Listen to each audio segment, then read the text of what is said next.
Hello my dear friends, welcome to my YouTube channel study of chemistry. आज हम बात करने वाले हैं किसी भी ऑर्बिटल्स में जो इलेक्ट्रॉनों की फिलिंग होती है वो कौन कौन से रूल्स के माध्यम से होती है, जैसे कि अबाउ, होन्स एंड पाउली। इन रूल्स के अकॉर्डिंग ही किसी ऑर्बिटल में इलेक्ट्रॉनों की फिलिंग होती है। Friends, let's start. जैसा कि यहाँ पर मैं पहले से ही लिखा हूँ, rules for filling of electrons in various orbitals, यानी कि विभिन्न कक्षकों में इलेक्ट्रॉन भरे जाने हेतु नियम। ऑर्बिटल्स में इलेक्ट्रॉन फिल करने के लिए कुछ नियम्स हैं, जैसे कि यहाँ पर लिखे हुए हैं।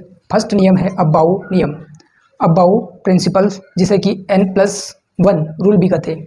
ये N+1 रूल क्यों कहते हैं इसके बारे में हम आगे देखेंगे अभी। सेकंड रूल्स है हुंड का अधिकतम बहुपता का नियम, यानी Hund's rule for maximum multiplicity. Third जो रूल है वो है पाउली अपवर्जन सिद्धांत, पाउली अपवर्जन सिद्धांत, जिसे कि पाउली एक्सक्लूजन प्रिंसिपल भी कहते हैं। अभी हम बात करने वाले हैं ये जो अबाउ नियम है इसके बारे में। अबाउ नियम के अकॉर्डिंग, अबाउ प्रिंसिपल के अकॉर्डिंग सबसे पहले उन ऑर्बिटल्स में इलेक्ट्रॉन फिल करेंगे जिनकी एनर्जी सबसे कम हो, यानी कि लोवेस्ट एनर्जी वाले ऑर्बिटल को सबसे पहले फिल करेंगे। उसके बाद में जैसे जैसे एनर्जी ऑर्डर बढ़ते जाएगा तो एनर्जी के बढ़ते ऑर्डर में ऑर्बिटल्स को फिल करेंगे। जैसे सबसे कम एनर्जी में कौन होगा, 1s, 2s, 2p।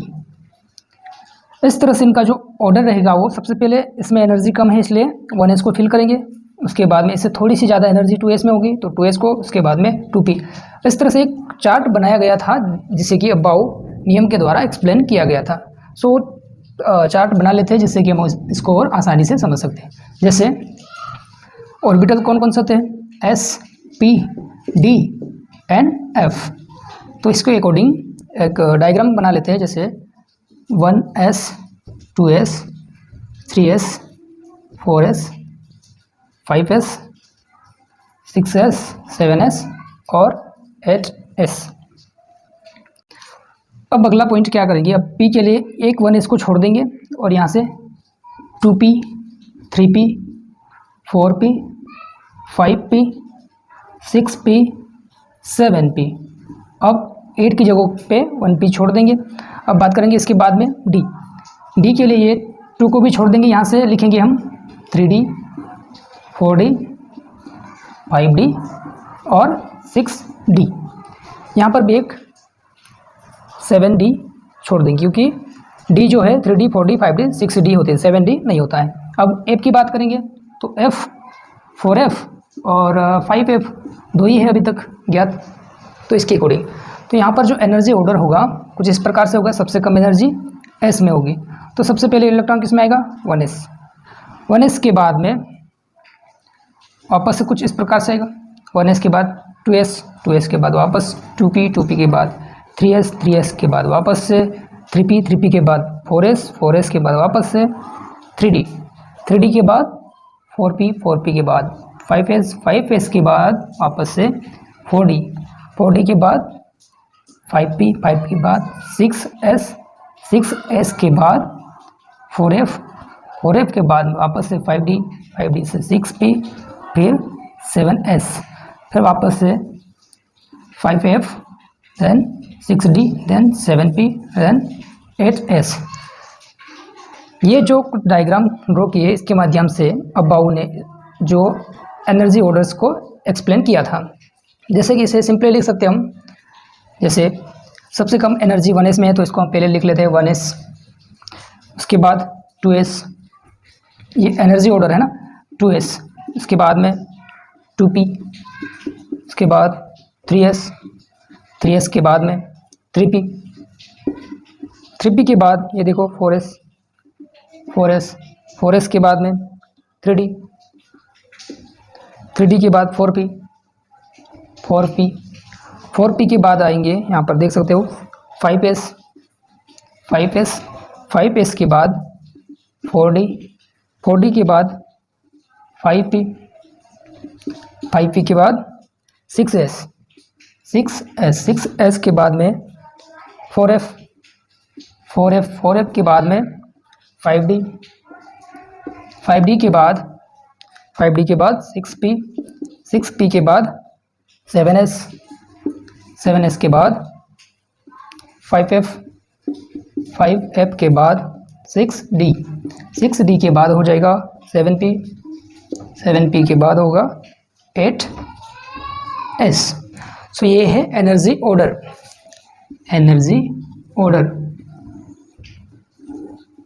Increasing energy order, increasing energy order, energy order. तो किसी भी ऑर्बिटल्स में सबसे पहले लो एनर्जी जैसे कि 1s में जाएंगे इलेक्ट्रॉन, उसके बाद 2s, फिर 2p, 3s, 3p, 4s, 3d, 4p, 5s, 4d, 5p, 6s, 4f, 5d, then 6p, 7s, 5f, 6d, 7p, 8s। इस तरह से जो है ऑर्बिटल्स में इलेक्ट्रॉनों की फिलिंग होगी। इस नियम के अनुसार यही बातें रखी गई थी कि इसमें इलेक्ट्रॉनिक फिलिंग किस प्रकार से हो सकती है, तो ये ऑर्डर है, इसके अकॉर्डिंग ही हमें इलेक्ट्रॉनों की फिलिंग करना है। अब बात आती है, इससे n+1 रूल भी कहा जाता है, n+1 रूल भी कहा जाता है। n+l रूल कहलाने का रीज़न फर्स्ट में क्या है, यदि if low value n+l then fill first low value of n+l। इसका मतलब ये हुआ है कि n+l की वैल्यू कम होगी, उसको पहले हम फिल करेंगे। जैसे 1s एंड 2s एग्जांपल लेते हैं, ये क्या n और ये है l।